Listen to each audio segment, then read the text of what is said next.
नमस्कार, स्वागत है आप सभी का। देख रहे हैं आप जनतंत्र टीवी। मैं हूं आपके साथ बसंत शर्मा। सीरिया एक बार फिर से युद्ध का मैदान बन चुका है। रूस, अमेरिका, ईरान और इजराइल यहां पर अपने अपने दावे ठोक रहे हैं। कट्टरपंथी संगठन हयात तहरीर अल शाम और अन्य गुटों ने दो शहरों, सबसे पहला अलेप्पो और साथ ही दूसरा इदलिब पर कब्जा कर लिया है, कब्जा जमा लिया है। अब सीरिया को ईरान और रूस का समर्थन हासिल है, लेकिन फिर भी वो विद्रोहियों को रोकने में नाकाम है। अब ईरान ने सीरिया में अपनी सेना भेजने का प्रस्ताव भी रख दिया है। इसका मतलब अब यह हुआ कि ईरानी सेना सीधे इजराइल के सामने होगी। क्या इससे इजराइल के लिए मुश्किलें पैदा हो जाएंगी? क्योंकि इससे पहले कभी ईरानी सेना इजराइल के जमीन के इतने पास नहीं थी जितना अब है। तो इजराइल के लिए भी बड़ा प्रश्न यह है, तनावपूर्ण, कि क्या अब ईरान की सेना फ्रंट फुट पर इजराइल के सामने इजराइल देखेगा? अब क्या इजराइल यह होने देगा? ईरान के इस एक्शन पर अमेरिका क्या करेगा? और अमेरिका के खिलाफ क्या रूस मैदान में आ जाएगा? यानी कि ईरान के इस कदम से कई शक्तियां एक बार फिर से एक दूसरे के आमने सामने होंगी। क्या दुनिया एक बार फिर से जंग के मुहाने पर आन खड़ी हुई है? इस पर हम अपने मेहमानों से चर्चा करने वाले हैं।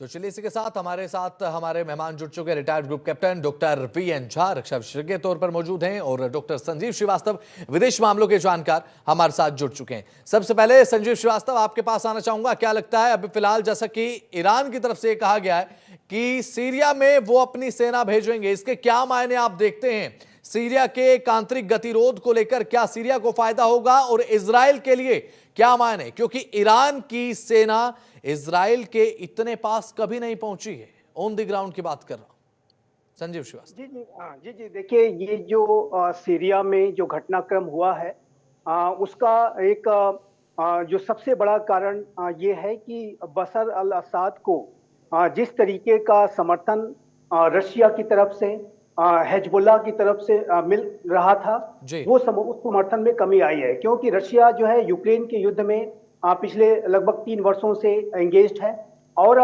वहीं जो हिजबुल्लाह है उसके ऊपर ईरान ने हाल के समय में बड़ी कार्रवाइयां की है और हिजबुल्लाह को उसने काफी कमजोर किया है हाल के समय में।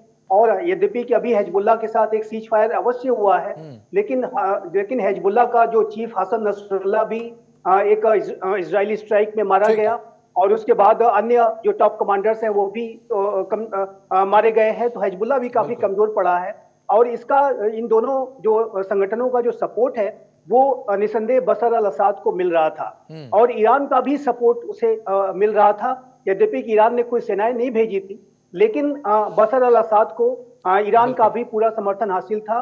हिजबुल्लाह भी ईरानियन प्रॉक्सी ही है।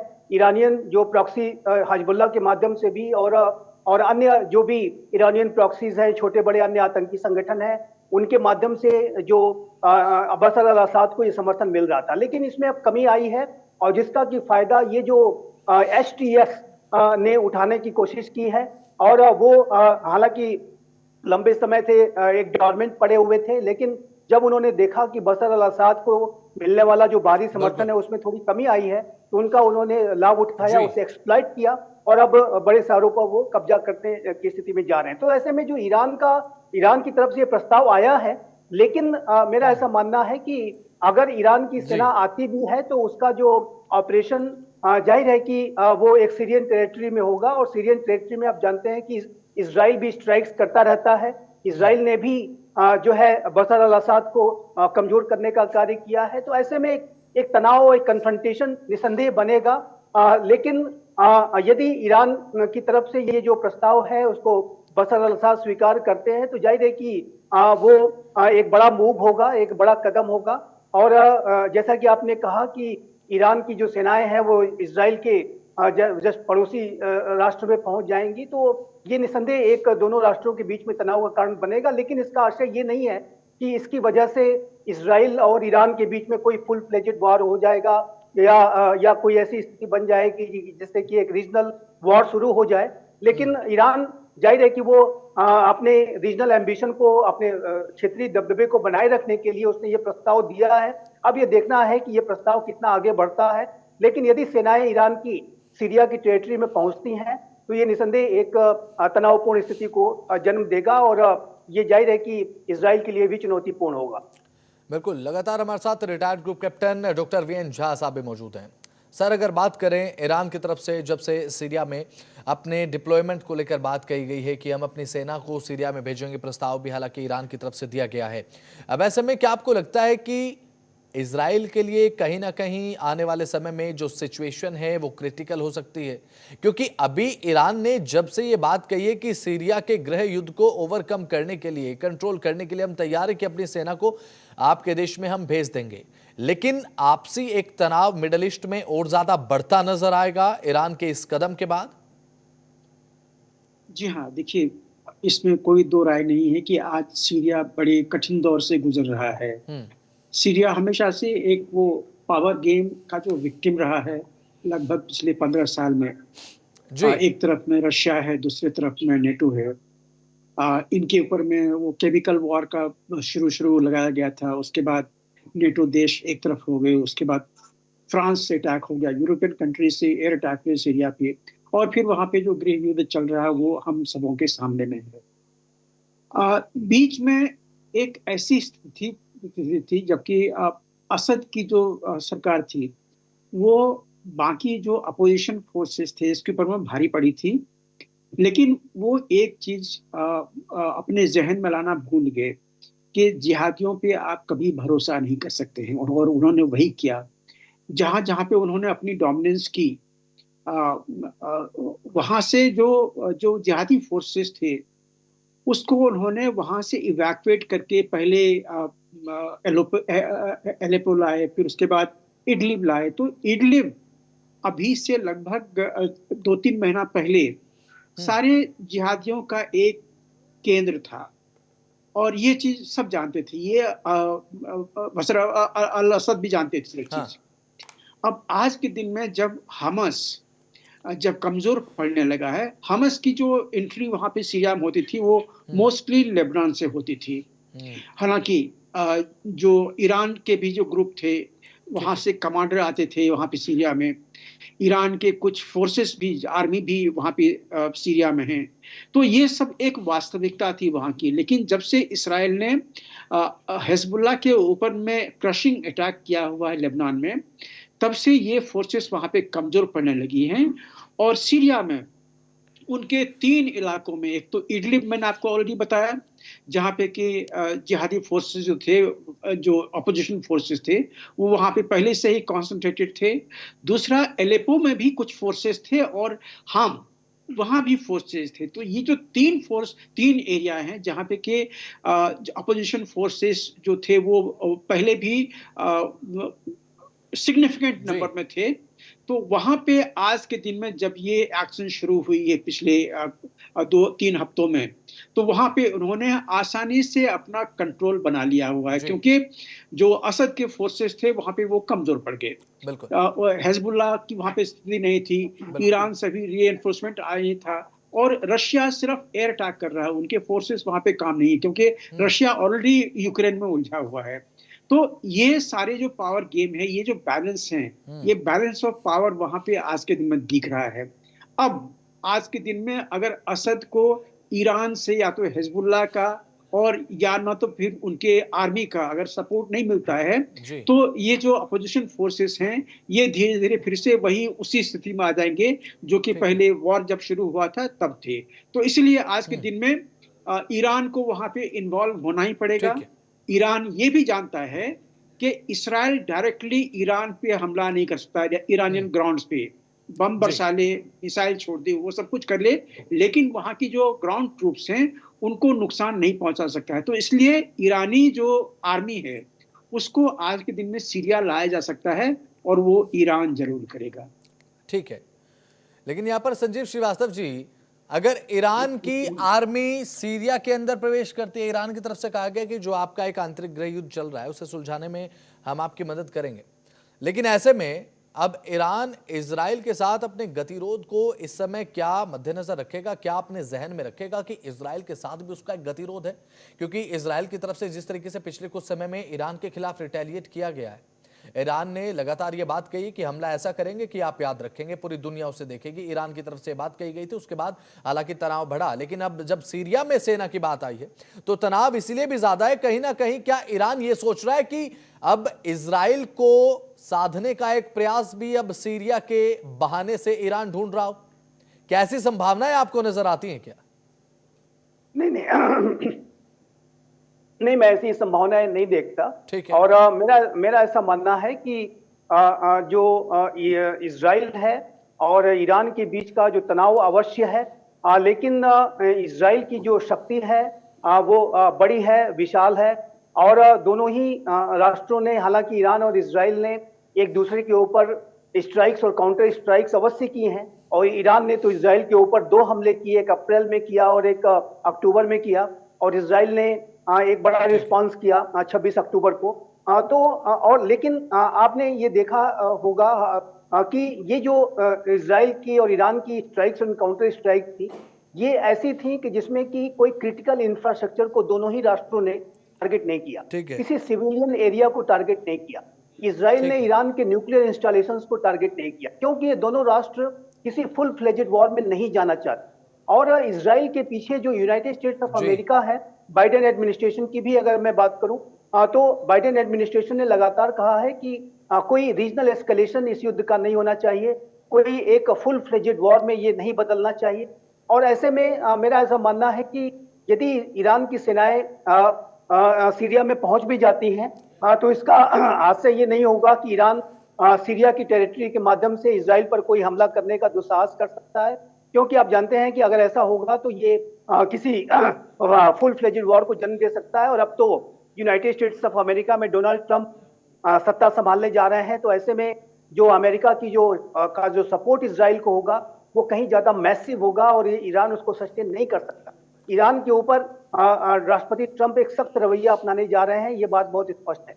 तो अगर ईरान की सेनाएं सीरिया में जाती हैं तो उसके जो ऑपरेशंस हैं वो सीरिया की टेरिटरी तक ही, और एसटीएस के विरोधी जो एंटी असाद फोर्सेस हैं उनके खिलाफ ही होगा। और ईरान इजराइल के ऊपर टारगेट करने का कोई दुस्साहस नहीं कर सकता। और मेरा ऐसा मानना है कि इजराइल भी जो कार्रवाइयां वो सीरिया के अंदर करता है वो आतंकवादी संगठनों के खिलाफ ही होंगी। ईरानियन फोर्सेस के खिलाफ सीधी सीधी कार्रवाई करने से इजराइल भी बचेगा। ये मैं स्पष्ट रूप से देखता हूँ। लेकिन यहां पर जैसा कि इजराइल की तरफ से लगातार सतर्कता बढ़ती जा रही है, जैसे कि ईरान की तरफ से लगातार ये बात सामने आई कि सीरिया में सेना भेजने के लिए तैयार, आंतरिक गृह युद्ध को निपटाने के लिए हम मदद करेंगे, ऑन द फ्रंट आपके साथ हम खड़े होंगे। लेकिन उसके बाद इजराइल को क्या सतर्क रहने की जरूरत है? क्योंकि इजराइल का सतर्क रहना बनता है ईरान के इस कदम से। निस्संदेह इजराइल सतर्क है और इजराइल का सतर्क होना आवश्यक भी है, क्योंकि ईरानियन जो रिजीम है उसके जो महत्वाकांक्षाएं बहुत बड़ी हैं। ईरान चाहे आप जानते हैं कि मिडिल ईस्ट रीजन में वो एक रीजनल जो है लीडर बन करके रहना चाहता है। और उसका लक्ष्य एक अपने रीजनल एम्बिशंस को हासिल करने की प्रक्रिया में उसने अनेक आतंकवादी संगठनों का भी सहारा लिया है। इन आतंकवादी संगठनों को उसने हथियार भी प्रोवाइड कराए हैं और जो स्टेट एक्टर्स हैं जैसे कि असाद का जो रिजीम है और उसको भी सपोर्ट करने का कार्य किया है। वहीं यमन में हुतियों को भी जिस तरीके से ईरान का सपोर्ट रहा है। और जाहिर है कि ईरान न्यूक्लियर एम्बिशन भी रखता है, तो ईरान को लेकर के इजराइल की जो सतर्कता है वो टॉप लेवल की रहती है। और ऐसे में जो इजराइल ईरान के किसी भी मूव के ऊपर बहुत ही क्लोज वॉच रखेगा। लेकिन मेरा ऐसा मानना है कि दोनों ही इजराइल और ईरान सीरिया टेरिटरी के संदर्भ में भी संयमित होकर के ही चलेंगे। यहाँ कुछ कार्रवाइयां ऐसी हो सकती हैं, कुछ कोलेट्रल डैमेजेस के तहत ईरानियन फोर्सेस भी टारगेट में आ सकती हैं। और जो इजराइल की जो कार्रवाइयां आतंकवादी संगठनों के खिलाफ होती हैं उसमें संभव इस बात की संभावना से इनकार नहीं कर सकते कि इजराइल की ऐसी कार्रवाइयों में ईरानियन फोर्सेस यदि वो सीरिया की टेरिटरी में आती हैं तो वो किसी हमले की जद में आ सकती हैं और जो एक तनाव का कारण निसंदेह बनेगा। लेकिन इसका आशय ये नहीं है कि दोनों ही राष्ट्र कोई एक फुल फ्लेजेड वॉर एक दूसरे के ऊपर लॉन्च कर देंगे, और जिसको कि करने से मेरा ऐसा मानना है कि डोनाल्ड ट्रंप एडमिनिस्ट्रेशन भी इजराइल को डिस्करेज करेगा। राष्ट्रपति डोनाल्ड ट्रंप की आतंकवादियों के खिलाफ तो नीति बहुत सख्त रहेगी। जैसा कि आपने देखा, हमास को उन्होंने सीधी सीधी चेतावनी दी कि मेरे सत्ता संभालने से पहले आप इजराइल के बंधकों को रिहा कर दें, नहीं तो इसके बहुत ही गंभीर परिणाम होंगे। और उस तरह की धमकियां वो निस्संदेह आतंकवादी संगठनों को जारी कर चुके हैं। लेकिन जहां तक स्टेट टू स्टेट वॉर्स की बात है, तो ऐसे में डोनाल्ड ट्रंप भी ये नहीं चाहेंगे कि कोई रीजनल एस्केलेशन हो, कोई फुल फ्लेजेड वॉर हो। और जाहिर है कि ऐसा जो अमेरिका का जो एक सलाह है वो सपोर्ट, अमेरिका की जो एक एडवाइजरी रहती है कि आप आतंकवाद के खिलाफ लड़ाई लड़िए, और उसके लिए अमेरिका पूरी तरह से तैयार है, आपके साथ खड़ा है, इजराइल के साथ खड़ा है। लेकिन स्टेट टू स्टेट वॉर ना हो, रीजनल एस्केलेशन ना हो, इसी तरीके का अप्रोच राष्ट्रपति ट्रंप भी रखेंगे। वो भी चाहते हैं कि जो महायुद्ध है वो शांत कराया जाए। और राष्ट्रपति ट्रंप तो राष्ट्रपति बाइडेन से भी आगे बढ़ करके वो डायलॉग को भी प्रमोट करना चाह रहे हैं, चाहे वो रशिया यूक्रेन की बात हो, चाहे वो मिडिल ईस्ट रीजन के संदर्भ में भी वो महायुद्धों को समाप्त करने की ही अप्रोच के साथ ही कार्य कर रहे हैं। ठीक है।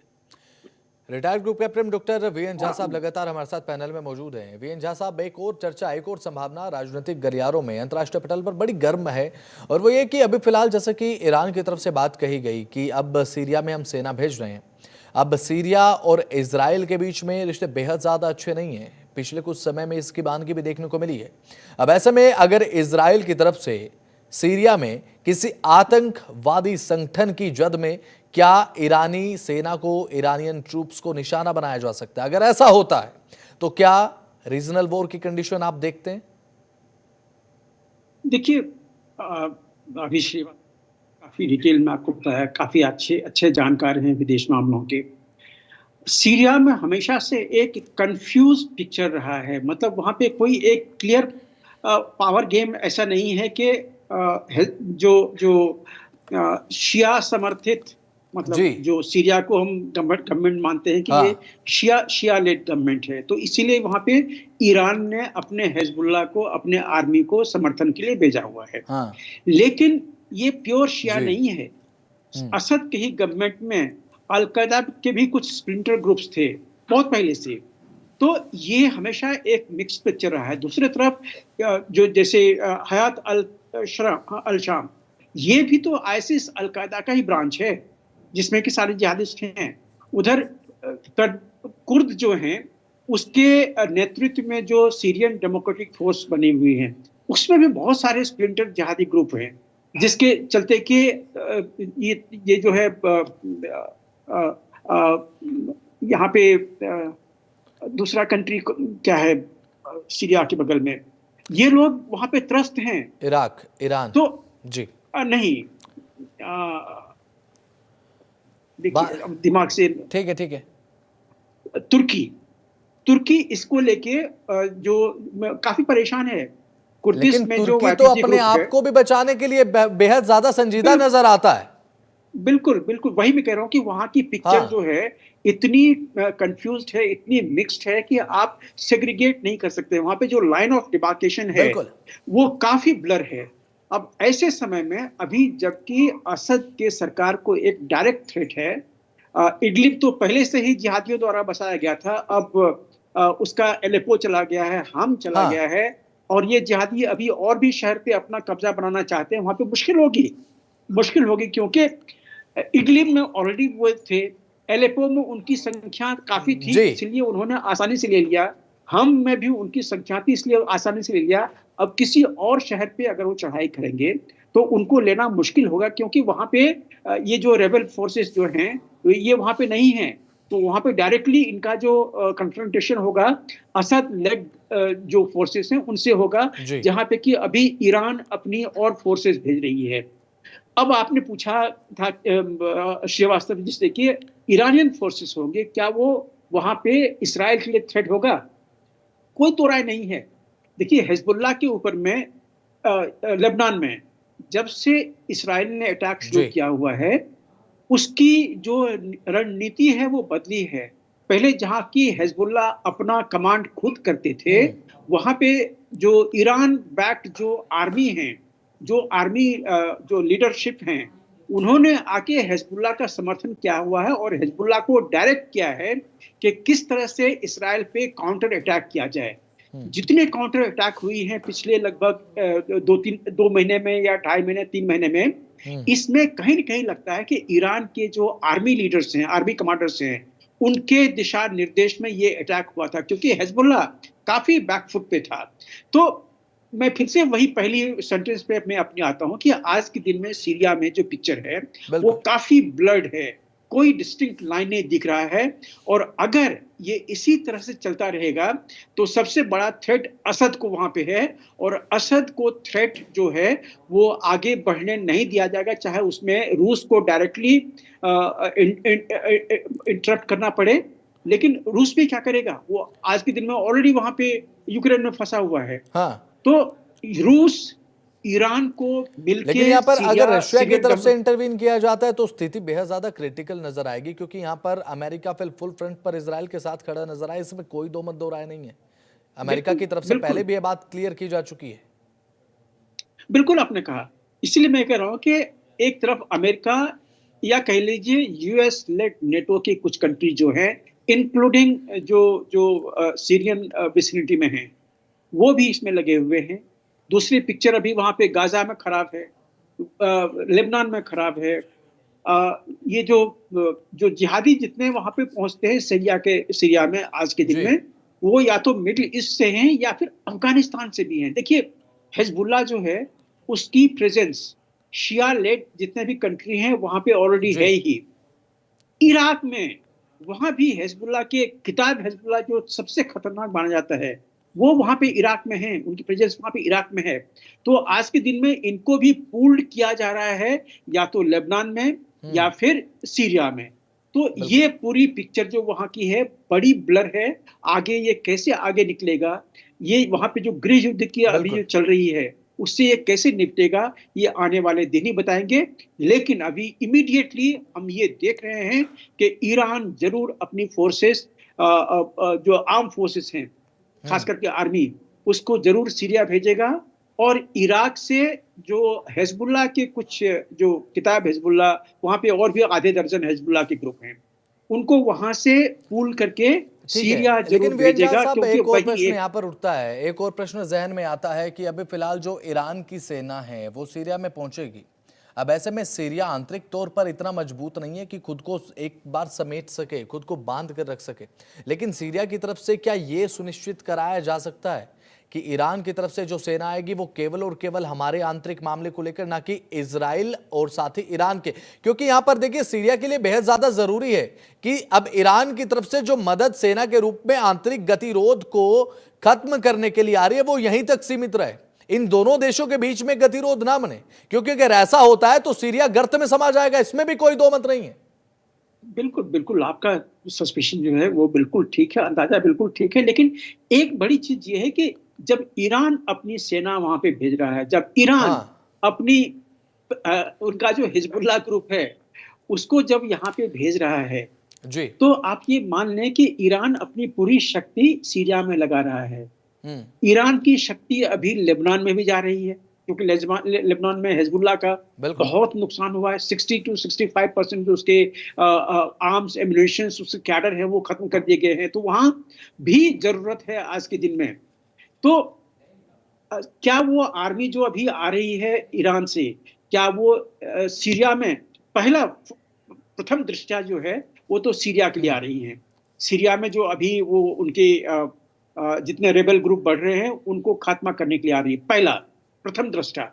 लेकिन इनको आगे चूंकि सीरिया और लेबनान की बॉर्डर मिली हुई है और लेबनान में आज के दिन में हिजबुल्लाह जो है वो काफी कठिन स्थिति में है, तो इनको वहां पे बाद में नहीं लाया जाएगा। इससे इस पे कोई भी अपना जो फर्म ओपिनियन है वो अभी देने से कतराएगा, क्योंकि आर्मी ईरान की है, हिजबुल्लाह ईरान की है, और वही दोनों चीजें सीरिया में भी हैं और लेबनान में भी हैं।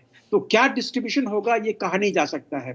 लेकिन एक बहुत बड़ी चीज हुई है, आपको याद रखना पड़ेगा। देखिए सीज फायर जो हुआ है हिजबुल्लाह और इस्राइल के बीच में, ये एक गति देता है ईरान को कि लेबनान से कुछ हिजबुल्लाह को वहां से पूल करके सीरिया में लाया जा सकता है। ये आज के दिन में थोड़ा सा लिवरेज ईरान को है। ठीक है, हालांकि हिजबुल्लाह वहां पे काफी प्रेशर में है, लेकिन फिर भी वहां से उनको सीरिया में रीपोजिशन किया जा सकता है, रीलोकेट किया जा सकता है। ये आज के दिन में एक स्थिति है। चलिए ठीक है व्यंजा साहब, बहुत बहुत शुक्रिया जनतंत्र टीवी को अपना कीमती समय देने के लिए, बहुत बहुत शुक्रिया आपका। तो अब देखने की बात यह है कि ईरान की तरफ से जो बात कही गई है अपनी सेना के डिप्लॉयमेंट को लेकर इनटू दी सीरिया, क्या ये एक रीजनल वॉर में तब्दील हो जाएगी? क्योंकि यहां पर लगातार संभावना बनी हुई है कि ईरान अगर सीरिया में अपनी सेना को भेजता है तो कहीं ना कहीं एक थ्रेट इजराइल को भी देने की कोशिश में ईरान है। लेकिन यहां पर सीरिया की अगर बात करें तो सीरिया का भी यह दायित्व बनता है कि गतिरोध जो ईरान और इजराइल के बीच में है वो सीरिया में आकर इन दोनों का पावर सेंटर ना बन जाए। अगर ऐसा होता है तो अब सीरिया के लिए आने वाले समय में बेहद ज्यादा बड़ी मुश्किलें देखने को मिल सकती हैं। चलिए फिलहाल महायुद्ध के इस कार्यक्रम में इतना ही। आप लगातार देखते रहें जनतंत्र टीवी। नमस्कार।